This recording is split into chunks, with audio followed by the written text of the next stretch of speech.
প্রবীর চক্রবর্তী বড়কান্দা ঋষিপাড়ার এক সজ্জন ব্রাহ্মণ, বয়স ২৫, তবে তান্ত্রিক জ্ঞান আর সংস্কৃত শাস্ত্রে পাকা হাতে খেল দেখান। ছোট থেকেই অলৌকিক বিষয়ে টান, বিশেষ করে মৃত আত্মার উপস্থিতি অনুভব করতে পারেন। এক সন্ধেবেলা প্রবীর পুরনো বইপত্র গোছাতে গিয়ে পায় একটা ধূসর খাম, রং জীর্ণ, কালি ফ্যাকাশে। কে দিয়েছে, কেন, কিছু জানা নেই, কেবল খামের ওপরে লেখা নাম প্রবীর চক্রবর্তী। চিঠি খুলে ধাক্কা খায় সে। ভেতরে লেখা, তোমার মৃত্যুর দিন ২১শে অক্টোবর, রাত ৩টা ২০। নিচে সাইন, তুমি নিজেই। প্রবীর আঁতকে ওঠে। এ তো তার জন্মদিন, আর সময় একদম সেই সময় যেদিন সে জন্মেছিল। সে বিশ্বাস করতে চায় না। তবে সেই রাত থেকে শুরু হয় অদ্ভুত সব ঘটনা।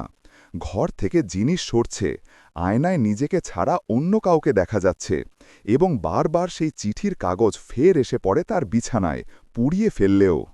২১শে অক্টোবর আসছে। প্রবীর ঠিক করে সে মুখোমুখি হবে এই অভিশপ্ত ভবিষ্যতের। জন্মের দিনই মৃত্যুর দিন হবে, নাকি এই চিঠির পেছনে আছে অন্য কোনো আত্মা, হয়তো সে নিজেই, ভবিষ্যতের প্রবীর। রাত ৩টা ২০।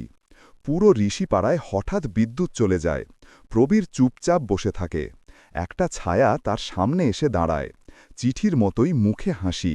ছায়া বলে, তুমি ঠিক সময়ে ঠিক জায়গায় এসেছ, এবার চল।